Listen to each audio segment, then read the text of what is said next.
நலத்திட்டம் வந்து தரப்போறாரு? என்ன மாதிரினா மக்களுடைய நலத்திட்டங்கள், அரசுடைய திட்டங்கள் பயனாளிகள், தேர்வு செய்யப்பட்ட பயனாளிகளுக்கு வழங்க இருக்கிறார்கள். அதே போல் கலைஞர் ஸ்போர்ட்ஸ் கிட், அதாவது ஊராட்சி கிட்டத்தட்ட 683 ஊராட்சி நம்முடைய கடலூர் மாவட்டத்தில் இருக்கிறது. அந்த ஊராட்சிக்கு கிட்டத்தட்ட 32 பொருட்கள் அடங்கிய விளையாட்டுப் பொருட்கள், அதை கலைஞர் ஸ்போர்ட்ஸ் கிட் வழங்க இருக்கிறார்கள் இந்த மாவட்டத்திற்கு. இளைஞர்களுடைய நல்வழிப்படுத்துவதற்கும் அவர்கள் ஆரோக்கியமான இளைஞர்களாக வளருவதற்கும் அந்த விளையாட்டு முக்கியம். ஆக விளையாட்டுத்துறை மூலமாக வழங்கப்படுகின்ற ஸ்போர்ட்ஸ் கிட்டு கொடுப்பது மாணவர்கள் மத்தியில், இளைஞர்கள் மத்தியில் ஒரு வரவேற்கக்கூடிய ஒரு திட்டமாகும். அதனுடைய பயனாளிகளுக்கு அது அன்றைய தினம் 5ஆம் தேதி அந்த அரசு நலத்திட்டங்கள், பல்வேறு நலத்திட்டங்கள், கட்டி முடிக்கப்பட்ட திட்டங்களையும் அடிக்கல் நாட்டுகின்ற திட்டத்தையும் செய்ய இருக்கின்றார்கள். அதே போல் அந்த ஆய்வு, இந்த மாவட்டத்துடைய அரசுடைய ஆய்வு மாவட்ட ஆட்சியர் அலுவலகத்தில் ஆய்வு களப்பணிகளை ஆய்வு செய்ய இருக்கிறார்கள். அதுதான்.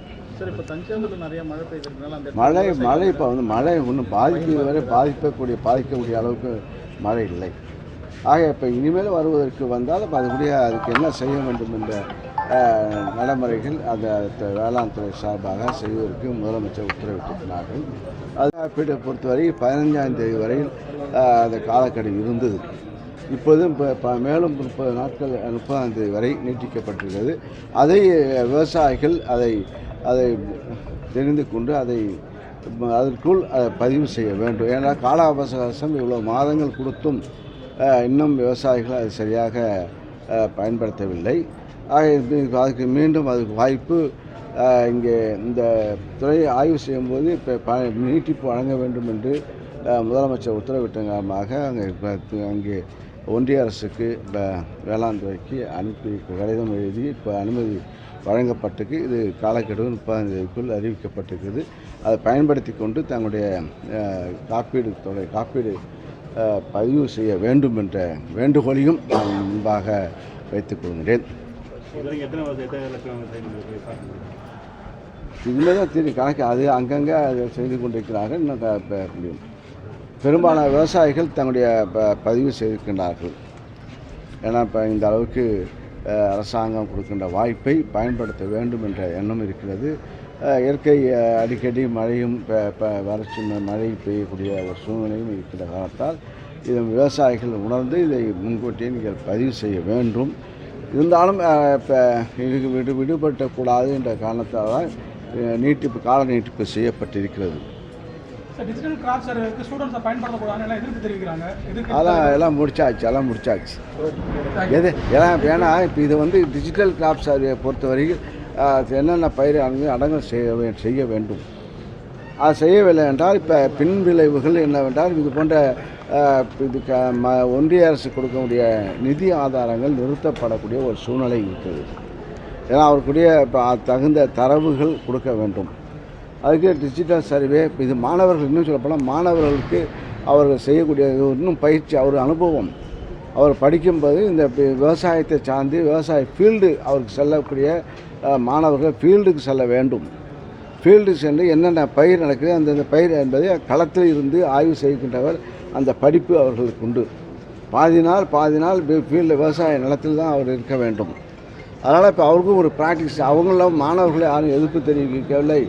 வீணாக அரசியல் செய்ய வேண்டும், அரசியல் கட்சிகள் தவறாக இதை வந்து சித்தரித்து என்னமோ செய்கிறாங்க, ஆட்டம் போட்டு பணம். ஆனால் மாணவர்கள் செய்து கொண்ட பணம் கிட்டத்தட்ட 87% அளவிற்கு அந்த சர்வே பணிகள், கிராஃபிக்கல் சர்வே டிஜிட்டல் சர்வே முடிக்கப்பட்டிருக்கிறது. ஒரு பாராட்டக்கூடியது. மாணவர்களுடைய எழுச்சி, ஆர்வமாக அந்த பணியை கிட்டத்தட்ட 21,000 மாணவர்கள் களத்தில் நின்று செய்திருக்கிறார்கள். அதற்கு அந்த மாணவர்களுக்கு அரசு சார்பாக நான் பாராட்டியும் தெரிவித்தேன், வாழ்த்தையும் தெரிவித்துக் கொள்கின்றேன். ஏன்னா இந்த அளவு ஒரு முயற்சி குறுகிய காலத்தில் நிறுத்தப்பட்டு ஏன்னா இப்போ அவங்களுக்கு மாணவர்களுக்கு அது ஒரு பயிற்சி, பிற்காலத்தில் இது ஒரு நல்ல ஒரு பயிற்சியாக செய்யக்கூடிய ஒரு வாய்ப்பு. இது அரசியல் செய்கின்றவர்கள் எதை செஞ்சாலும் குறை, குடிஞ்சாலும் குறை, நிமிந்தாலும் குறை, ஏன் செய்யலைங்கிற இதே வாய் வந்து ஏன் சர்வே சரியில்லை, ஏன் சர்வே எடுக்கலை என்று இதே வாய் சொல்லும். இப்படி செஞ்சால் இப்படி போனால் முன்னக்க போனாலும் உழைக்குது, இப்போ பின்னாக்க போனாலும் உழைச்சிட்டு. ஆக இப்போ நாங்கள் செய்வதை செய்து கொண்டிருக்கின்றோம். நாங்கள் மக்கள் நலனுக்காக தான் செய்து கொண்டிருக்கிற அரசு நம்முடைய முதல்வருடைய அரசு. முதல்வர்கள் அவர் நேரடியாக இன்னும் சொல்ல போனால் பாராட்டு இந்த மக்கள், ஏன்னா கடந்த காலத்தில் இருக்கின்ற முதலமைச்சர்கள் களத்தில் எந்த மாவட்டத்துக்கும் செல்லவில்லை. ஒரு பெல் எடுத்துப்பா காலம் செல்லவில்லை. இப்போ துணை முதலமைச்சர் பொறுப்பேற்ற உதயநிதி அவரும் இப்போ களப்பணியை ஆற்றி கொண்டிருக்கிறார்கள். ஆக எல்லோரும் சேர்ந்து இங்கே முதல்வரும் அவங்க செல்லார்கள், இங்கே துணை முதலமைச்சர் செல்கிறார்கள், அமைச்சர்கள் செல்கிறார்கள். செல்லும்போது எல்லோருக்கும் தான் நல்லது. ஆக எல்லாம் எந்தெந்த பணி எந்தெந்த ஸ்பீடாக நடக்கக்கூடிய எந்த திட்டமாக இருந்தாலும் மக்களுக்கு நேரடியாக செல்லக்கூடிய ஒரு வாய்ப்பு ஏற்படுகிறது. அதுதான். கடலூர் மாவட்டத்துக்கு சிஎம் வராத சொல்லியிருக்காங்க. வருவான்.